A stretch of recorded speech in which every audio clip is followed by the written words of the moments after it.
Peggy 18.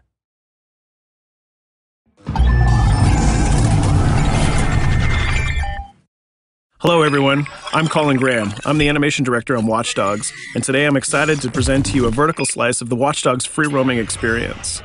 So actually, this is not a mission. Everything we're going to showcase today is completely systemic, and we're free to do as we please. We start off in the wards, the low-income district of our interpretation of Chicago. When creating the world of Watch Dogs, we wanted to stay true to the city and give a unique flavor to each and every neighborhood, not only in terms of the architecture, but also in terms of the people that you'll encounter and what is happening in their day-to-day lives. In the wards, you'll see working-class citizens, rusty cars, gang members, abandoned houses, and low-grade pawn shops. It's really not the kind of place that you're going to want to be alone after dark. Nowadays, modern cities are increasingly managed by software, controlling traffic lights, electricity grids, and surveillance systems. In our version of Chicago, this management software is called CTOS, or the Central Operating System. The CTOS controls everything in the city, and it was created by the Bloom Corporation. Since the CTOS has been installed in Chicago, people get to work faster, the crime rate is dropped, and the communication networks are now more accessible and stable than they ever were before. It goes without saying that if everything is connected, somebody able to take over the system would be extremely powerful. At this point in the game, we don't have control over this district's CTOS system. The icons that you see over people's head mean that we cannot hack into their mobile devices at the moment.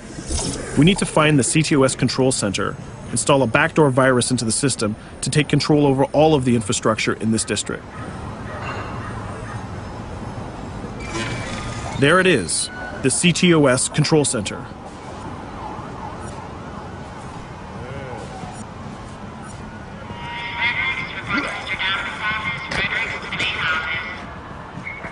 Watch it. You're walking someplace you got no business. It's heavily guarded. Let's see if we can find the server access codes from a distance. With cameras, we can explore restricted areas without being spotted, tag different guards, and access details on their lives. What the hell is she doing with that weasel motherfucker? It seems that Bloom employees all have a sort of shady past. There it is, the access code to the server room. Unfortunately, we can't access the server via the cameras. We need to sneak inside. One thing that was really important to us when we designed Watch Dogs was to fully support different player styles. Every situation in the game can be tackled the way the player sees fit. In this situation, we can go all out guns blazing, completely stealth without the guards ever seeing us, or we can hack from a distance without ever setting foot inside the restricted area. Let's hack this forklift. Aiden can use the environment to distract and lure guards. Pretty much anything you hack has multiple functions. So, for example, you could use this forklift to access the roof, or you could use it to create cover. Hacking in Watch Dogs is all about player expression. Let's set an improvised explosive device so we can hack it a little bit later.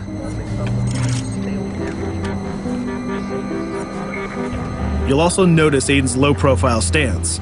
This indicates when the guards are unaware of our presence. We'll try to reach the upper level of the building to see if we can gain a vantage point over our opponents. Everything in the environment can be hacked, so we're going to make some dynamic cover. That's how you spend a day off. Some quality beat. We'll use this forklift to lure the guard towards our IED that we set earlier. Let's see how this plan unfolds. You're working them on.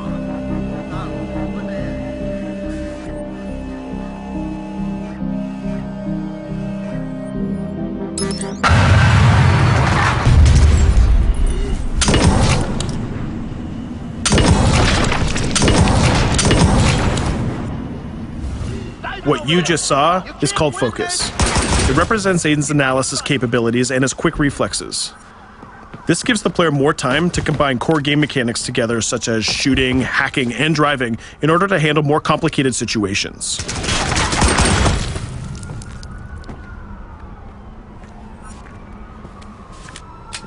Now we can access that control room.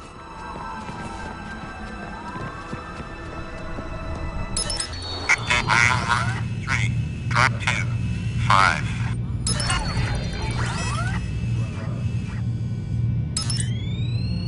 Now we'll be able to hack all of the devices connected to the CTOS within the districts. Thousands of cameras, traffic lights, the electricity grid, and most importantly, all of the citizen information profiles. We can also benefit from the Chicago Police Department Crime Prediction System, which uses facial and pattern recognition to spot potential criminals or potential victims.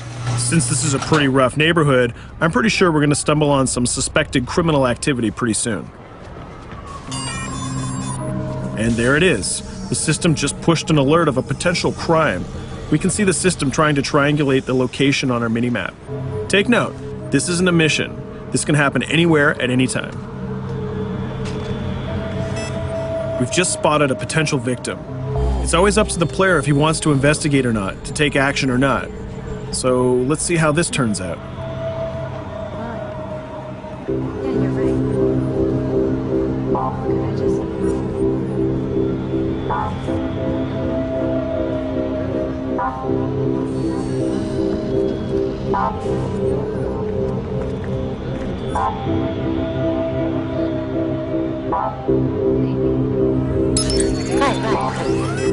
You think you're leaving me? Huh? Jesus, I told you to stay away from me! You belong to me now. Get it? You better leave or I'll call the cops! I'll fucking kill you, goddammit! Get off! Yo! That was close. Good thing that we intervened. We managed to prevent the crime, but we triggered a chase. From here, the criminal's behavior is unpredictable. He can try to get away, shoot back at us, surrender, or call for backup.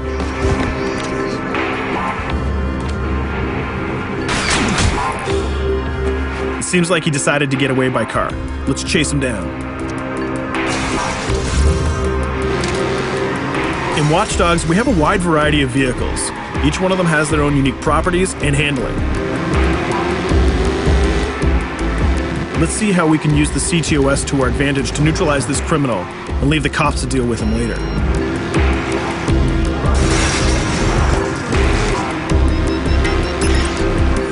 The chase stops right here. Using the blockers usually reserved for the cops during interventions, we managed to stop this criminal without killing him. This gives us a reputation bonus. This system is at the core of the Watch Dogs experience. Depending on how we handle different situations in the game, the media and the citizens will have a different perception of our hero, whether he is a true vigilante or a reckless criminal. This will have repercussions throughout the game. Now, let's head for the Loop, the historical district of Chicago, where you're going to find the most iconic buildings in the city.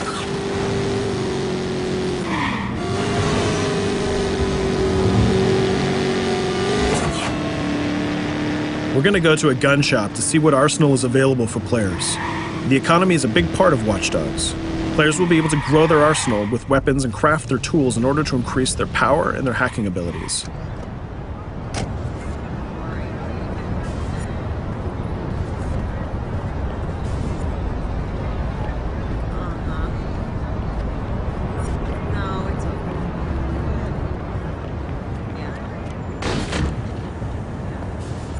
You will find all of the weapons that you would expect in a traditional shooter. Pistols, assault rifles, guns, sniper rifles, and grenade launchers, just to name a few. A lot of bullets were fired in our last encounter with the CTOS guards. Let's stock up on some more ammo. Finding everything.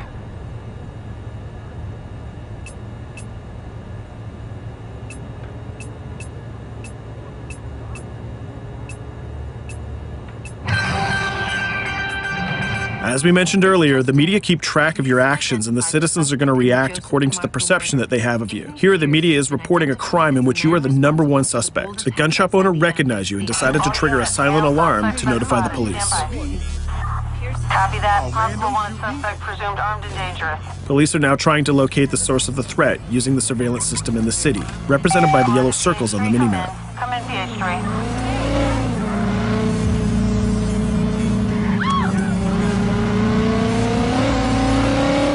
Aiden is able to stall their efforts by hacking into their communication systems while avoiding the scanning areas.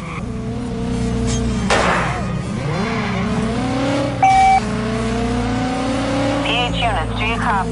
Repeat, squad to all PH units. Once they've lost our trail, we can go back to our activities.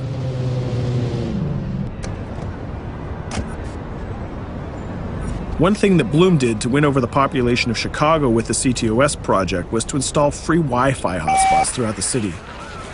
Free Wi-Fi is cool, but not very safe with someone like Aiden Pierce around. Hacking into this box is going to give us access to every device that's connected to it. So let's see where that brings us.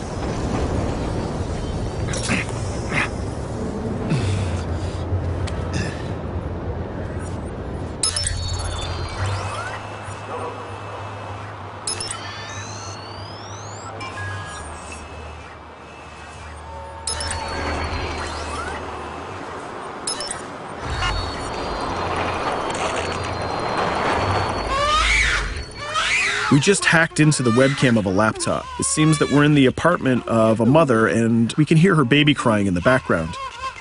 Her bank information is in her mobile phone sitting right there on the table in front of us. It's totally up to the player whether we decide to steal it or not.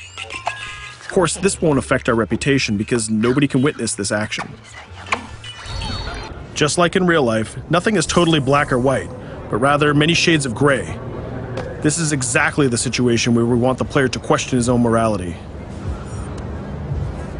Let's go withdraw that money. If you think that you're alone, think again. Aiden is not the only hacker in town. Someone's trying to install a backdoor virus on Aiden's phone in order to steal a portion of the information that he's gathered through the game so far. First, we're going to have to reach the area where the signal is coming from.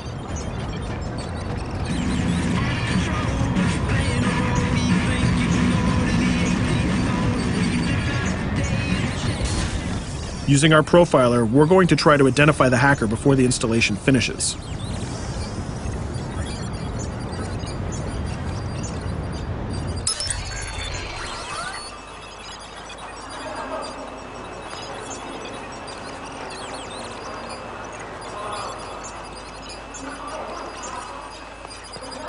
There he is. In Watch Dogs, things aren't always what they seem to be. This is actually another player that seamlessly came into our single-player experience. Let's not let him get away with this. We're going to teach this guy a lesson.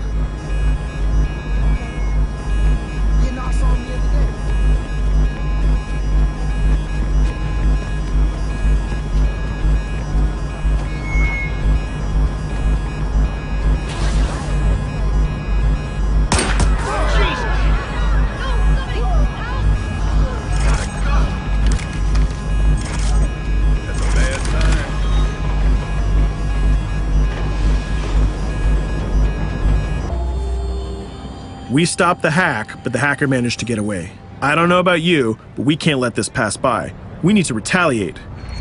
Using the grid, let's see if we can find that second player. There he is. Let's enter his game seamlessly.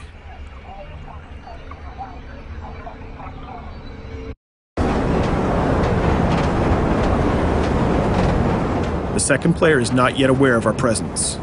If we act carefully, he might think that we're one of the many NPCs in the city.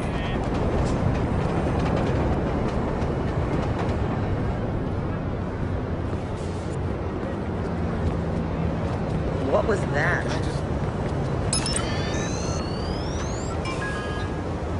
So let's find a place to hide and start hacking. What's going on?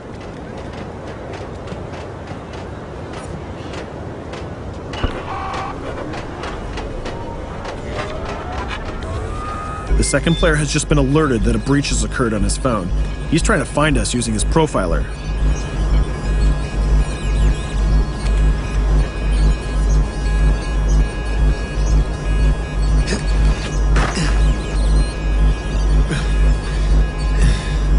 He's dangerously close. Let's hide in the car. We're spotted. Let's get out of there.